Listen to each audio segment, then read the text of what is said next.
assalamualaikum.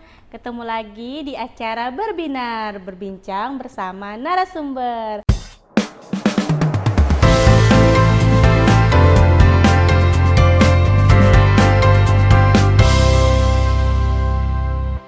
Oke, hari ini kita akan membahas tentang kesehatan lagi ya teman-teman. Nah, kali ini tentang apa ya? Makanya kita mau perkenalan dulu ya sama dokter yang narasumber pada hari ini. Perkenalan dulu dokter. Assalamualaikum warahmatullahi wabarakatuh. Waalaikumsalam. Perkenalkan, nama saya Dr. Linda. Saya salah satu dokter intensif yang ada di Puskesmas Tanah Grogot. Terima kasih Kak sudah diberikan kesempatan untuk membawakan materi tentang pertolongan pertama demam pada anak. Senang sekali bisa diberikan kesempatan. Boleh mungkin langsung. Oke, saja. kalau gitu mungkin langsung saja ya dokter ya. Ya. Kita langsung ke materi. Karena demam ini juga merupakan gejala begitu, suatu gejala dari penyakit yang paling sering biasanya ibu-ibu ini khawatir. Kalau anaknya Paling demam sering, gitu ya dokter iya. ya. Oke. Nah, jadi apa itu demam sendiri? Demam itu adalah peningkatan suhu tubuh melebihi batas normal. Temperatur normal berkisar antara 36 sampai 38 derajat Celcius. Demam adalah suatu kondisi yang ditandai dengan peningkatan suhu tubuh anak mencapai lebih dari 38 derajat Celcius. Apa yang menyebabkan anak menjadi demam? Biasanya yang paling sering itu dua ini, virus sama bakteri. Nah, tapi yang lebih banyak itu virus. Biasanya pada pilek, batuk, flu. Nah, bakteri juga tapi agak sedikit lebih jarang. Lebih ke sering virus berarti ya dok ya. Tapi bakteri ini bisa lebih serius juga demamnya Kak, karena dari penyakit yang kayak infeksi saluran kemih, bisa radang tenggorokan, bahkan sampai pneumonia kalau dari bakteri. Nah, selain dari infeksi virus dari bakteri, ada juga dari non infeksi seperti ini dari tumbuh gigi biasanya juga itu. Biasanya demam juga ya dok ya, tumbuh gigi. Tapi demamnya ini demam ringan aja. Nggak terlalu demaman ya. Biasanya juga setelah imunisasi ada memang beberapa vaksin yang Bikin demam bikin ya. demam seperti kayak DPT, MMR tuh. Kemudian anak yang dehidrasi juga, yang ketiga tadi Belum. ya, dehidrasi juga itu kalau misalnya kurang minum Dia itu juga ya bisa menyebabkan. peningkatan suhu tubuh bisa naik. Oke. Tanda-tanda anak mengalami demam itu jika diukur dengan termometer suhu tubuhnya itu lebih dari 38 derajat Celcius. Bisa diukur paling akurat itu di rektal untuk bayi dan di mulut untuk anak yang lebih besar, tapi di rektal sama di mulut ini kurang nyaman. Jadi alternatifnya itu bisa di ketiak. Ya. Kemudian ada kulit terasa panas, wajahnya kemerahan, anaknya tampak lesu atau rewel, nafsu makannya menurun, menggigil atau berkeringat, kemudian perubahan perilaku yang biasanya aktif jadi kayak cerewet ya. Ya. Nah, untuk mengatasi demam itu sendiri kayak gimana sih? Nah, di sini makanya saya mau menjelaskan pertolongan pertama. Nah, tentunya berikan obat penurun panas.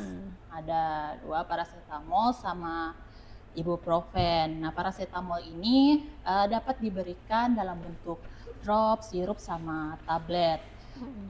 Kayak paling aman itu paracetamol dengan dosis 10-15 mg per kilogram berat badan, diberikan tiap 4-6 jam maksimal 4 kali sehari. Kemudian alternatif lain juga ada ibuprofen, dosisnya 10-15 mg per kilogram berat badan, diberikan 3-4 kali sehari. Tentunya obat ini disesuaikan dengan dosis yang diberikan sama dokter. Selain obat, ada juga mengatasinya. Mengatasi Selain demam. obat ya, dari tingkatkan asupan cairan itu untuk mencegah dehidrasi. Kemudian gunakan pakaian tipis, kadang-kadang orang tua keliru Iya, Kak, kadang diselimutin ya kan dok, kan mungkin diselimutin. takutnya yang kedinginan jadi diselimutin Iya, ya. terus pakai pakaian yang tebal itu kadang-kadang Iya. keliru. Mm-mm. Biasanya itu kasih pakai pakaian yang longgar Iya benar. gitu. Kemudian jaga agar anak tidak melakukan aktivitas yang berlebih, sebaiknya ini apa namanya, istirahat yang ya. cukup. Kemudian kompres hangat juga itu selama 10 sampai 15 menit. Selain itu ada makan makanan yang bergizi, itu untuk memenuhi nutrisi, untuk membantu sistem imun tubuh.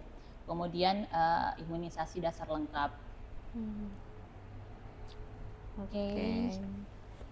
Oke, sampai situ ya dokter ya. Mungkin ada yang bertanya. Kalau nggak ada saya yang bertanya ya sama dokternya ya. Oke dokter, saya mau bertanya, kapan harus membawa anak ke dokter atau rumah sakit? Ya, Pada saat demam mungkin ya gitu iya ya. tuh demamnya itu kalau misalnya ya demamnya ini sudah berlangsung lebih dari 3 hari, 3 hari ya. Nggak turun-turun gitu ya dok ya. turun-turun dengan pas diukur juga suhunya itu mencapai 40 derajat. Itu sudah ini apa namanya harus dibawa ke dokter. Kemudian yang kita takuti juga ini kalau misalnya anaknya kejang tuh. Step gitu ya dok ya. Kemudian kesulitan bernafas juga. Dan kalau misalnya anaknya sudah turun turun nafsu makannya juga Iya. Perlu di ini ya. Soalnya harus kadang dibawa ke dokter. ada anak-anak nggak mau makan, nggak mau minum gitu kan, jadi dehidrasi dehidrasi berat gitu ya dok ya. Oke, habis itu mau bertanya lagi, ada yang mau bertanya?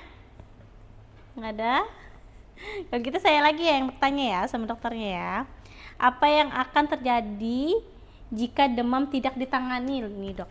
Nah ini yang kita takuti karena kalau misalnya demamnya tidak ditangani itu bisa terjadi kejang. Yang tadi ya, step tadi ya. Tapi jangan khawatir, untuk mengatasinya itu biasanya kan ke orang tua itu udah kalau anaknya kejang. Ini panik Iya, duluan. panik. Terus ada yang bilang kasih sendok supaya tidak tergigit lidahnya, itu sebenarnya salah ya dok ya? Salah, itu keliru juga. Hindari jangan masukkan sesuatu dalam Benda-benda, mulut. iya. Ya. Anaknya juga diletakkan di tempat yang aman, jauh dari benda-benda yang berbahaya. Sama jangan dibatasi bergerakannya. Biarkan aja dia bergerak ya dok ya. Sama perlu juga diperhatikan durasi kejangnya. Itu perlu ya dok ya. Kan biasanya kejang ini berlangsung selama 5 menit gitu Iya. ya. Oke. Kemudian ini juga Kak bisa dilonggarkan pakaiannya. Pakaian yang kalau misalnya pakaiannya sempit kan ketat takutnya iya, kan tercekik atau kecekik. apa gitu ya. Tuh. Oke. Sama dehidrasi juga, itu yang ditakuti juga. Dehidrasi ini ya yang dok, soalnya bisa menyebabkan kematian ya dok ya, Iya, katanya ya sampai- kalau misalnya dehidrasi berat gini ya. Ya makanya untuk mengatasinya itu kalau misalnya anak di bawah 1 tahun dia kan masih Iya, masih menyusui, itu banyak-banyakin aja asinya. Nah pastikan juga ibunya ini banyak minum air. Biar produksi asinya juga tetap stabil. Kalau misalnya anak yang sudah lebih besar itu bisa dikasih air jus, Iya, kaldu juga bisa, sup-sup ya. bisa. Ini juga Kak perlu diperhatikan kalau misalnya anak-anak sudah dehidrasi. Itu kalau misalnya matanya cepu. Oh yang ya. Iya. Terus mulutnya kering, sama perlu diperhatikan itu buang air kecilnya itu jarang. Oh iya. Ya, karena dia jarang ini ya minum ini juga ya. Kalau misalnya sudah ada tanda-tanda seperti begitu, ini segera langsung ke dokter. Ke dokter atau rumah sakit ya, Iya. puskesmas. Oke, ada yang tambahin lagi dokter mungkin supaya orang awam ini tidak menyepelekan demam. Biasanya kan ada ibu-ibu demam biasa gitu kan, tidak dibawanya anaknya ke puskesmas. Biasanya kan ada sudah 3 hari demam tapi tidak dibawanya anaknya ke puskesmas gitu kan. Nah, Mm-mm. sudah dehidrasi berat, anaknya sudah lemas, baru dibawa ke puskesmas. Itu kan sudah Sudah ini heeh. perlu itu juga Biasanya kan sih, orang makanya awam itu kan mm-mm. nggak ngerti gitu. Oke, kalau begitu sebisanya ibunya ini menyiapkan juga obat penurun Panas ya. panas di rumah. Ini Itu harus paracetamol harus ada di paracetamol rumah ya atau dok ya. ibuprofen. Mm-mm. Sih. Tuh ya. Oke, kalau nggak ada lagi pertanyaannya? Ini pertanyaan terakhir ya dok ya, saya mau bertanya, obat apa yang lebih efektif, PCT atau ibuprofen untuk demam ini biasanya? Oke, sebenarnya yang lebih efektif itu tentunya kalau obat ini kan ada kekurangan, Iya, ada yang kelebihan ya. kelebihannya ya. Sebenarnya kalau dibilang efektif itu ibuprofen, Ibuprofen tapi ya. kalau untuk ini apa eh, demam yang disertai kayak peradangan gitu, karena dia ada efek inflamasi yang lebih kuat. Sementara kalau paracetamol itu kurang efektif karena dia efek antiinflamasinya lebih kurang. Kalau ibuprofen tadi lebih Ada kuat. lebih Iya. lengkap juga. Sama tapi sebenarnya kalau yang aman itu untuk bayi dari usia 0 bulan, 0 bulan. itu paracetamol. Iya, paracetamol. Drop gitu ya. Iya kan dalam bentuk Dari drop campurannya. juga, sirup sama tablet. Tuh. Dan ditakutkan kalau misalnya ibuprofen ini itu sih kalau apa namanya ada gangguan kayak lambung gitu, atau anaknya dehidrasi, itu kontraindikasi sama Ibuprofen ya. iya ibuprofen. Sama anak-anak di bawah 6 bulan itu juga tidak dianjurkan untuk dikasih ibuprofen. Berarti paracetamol saja Paracetamol gitu ya? yang paling aman. Oke. Apa ada yang bertanya lagi? Kalau tidak ada kita cukupin ya dok ya, mungkin. Terima kasih dokter Terima ya kasih. informasinya, semoga bermanfaat bagi kita semua ya. Iya. Jadi bagi ibu-ibu di luar sana untuk pengamanan untuk obat ya paracetamol dan ibuprofen ya. Tadi sudah dijelaskan sama dokternya, mungkin bisa lihat video kami ya. Sampai sini dulu video kami, kurang lebihnya mohon maaf. Wassalamualaikum warahmatullahi wabarakatuh. Terima kasih. Dadah.